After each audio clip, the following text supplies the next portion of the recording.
Carolina. It has a legacy like no other. The Citadel was originally founded before the Civil War as a military arsenal, and then later transformed into the university it is today. The building that still stands today was designed by Charleston architect Frederick Westner, and then built in 1829. It was not until 1970 when the first African-American cadet, Charles Foster, graduated from the Citadel. However, that is a different story. I am Shannon Faulkner. I am an 8th grade English teacher at Lakeview Middle School in Greenville, South Carolina. In 1993, I explored the opportunity of attending the Citadel. Although I encountered a lot of resistance from students and staff, I exchanged the idea that women can do whatever men can. I remember it just like it was yesterday.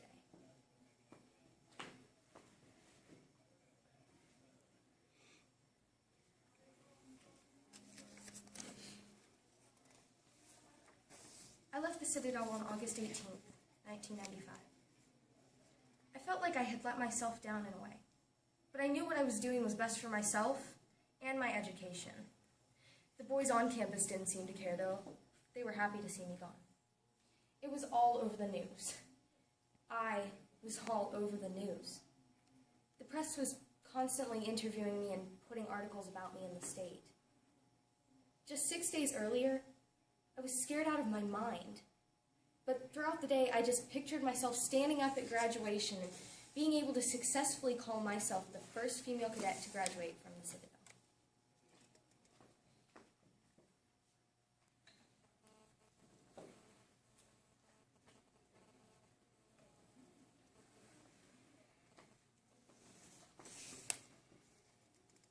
It was a hard 6 days. I encountered a lot of resistance from students and staff. I was the only female cadet on campus, but I did have a female professor I could talk to.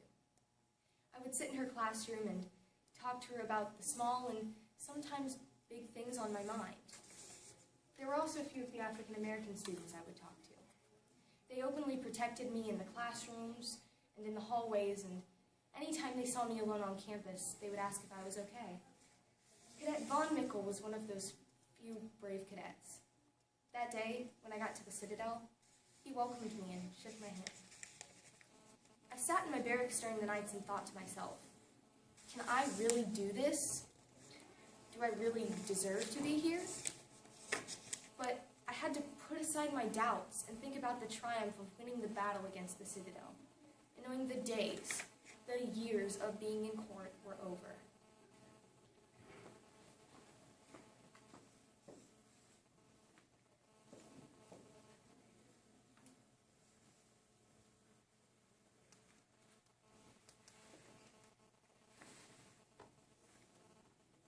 I thought about those years during my time at the Citadel. I thought about the court hearing and the tremendous amount of emotion that came over me. The amount of joy and relief I felt the day the judge told me I would not be denied acceptance because of my gender. What a day it was on August 11th. I finally felt like I had won. I also thought about the worst times. The times where Citadel reps would say things like they wanted me to stay in the infirmary to protect me. They thought I was a germ. I mean, the current president of the Citadel at the time even took the stand against me. It was clear that they did not want me there.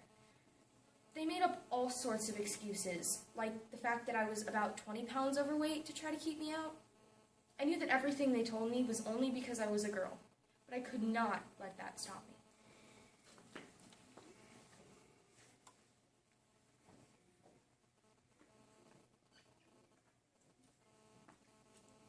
It was early January of 1993 when I explored the opportunity of attending the Citadel.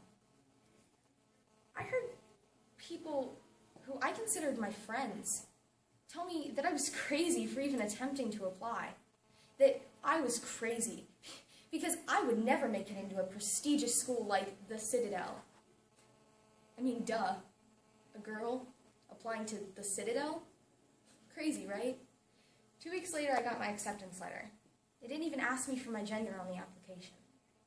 2 weeks after that, I got the letter rejecting me because of my gender. When I realized it was because of my gender, I was heartbroken. I didn't even realize gender barriers still existed in this day and age. It was 1995 for crying out loud. Of and started the trial, people judged me and my family. They would do donuts with their cars in my parents' front yard. They would draw and write obscenities on the walls of my parents' house.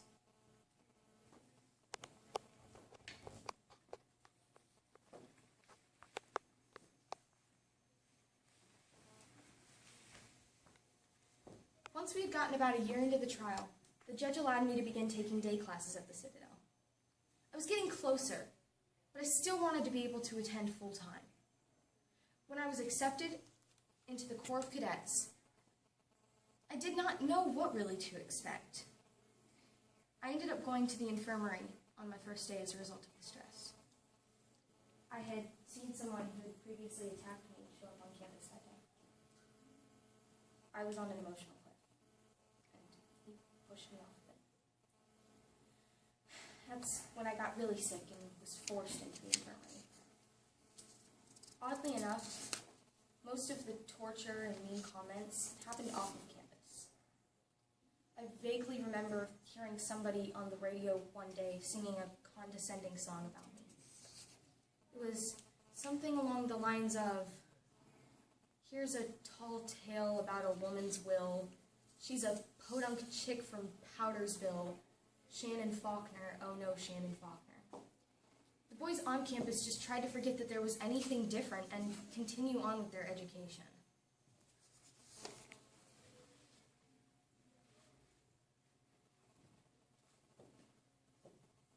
About a year after I left, in June of 1996, the Citadel finally voted to change their policy to remove a person's gender as a requirement for admission. It was nice to know that all women had the opportunity to attend the Citadel. Once I left the Citadel, I continued on to Anderson College and graduated in August of 1999 with a teaching degree. Pat Conroy paid for my education at Anderson. However, I did not know this at the time because he set it up with my parents. When I think about a Citadel alumni paying for my college education, I think it's a pretty big deal, considering most of them don't even acknowledge that I exist.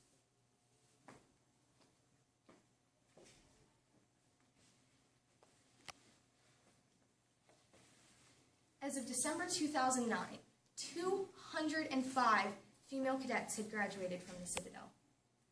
It was nice to know that all women had the opportunity to attend the Citadel.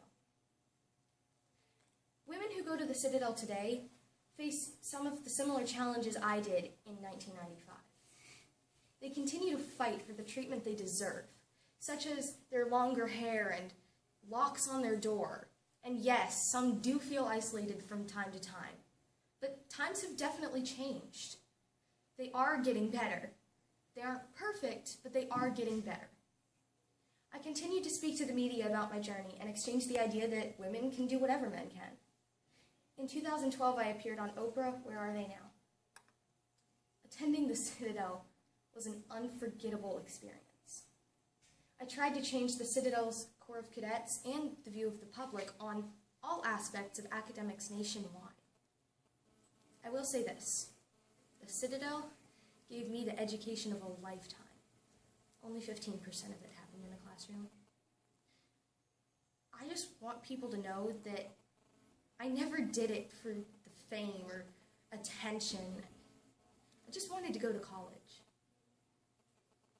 Looking back at my time at the Citadel, I no longer see the ring as my prize.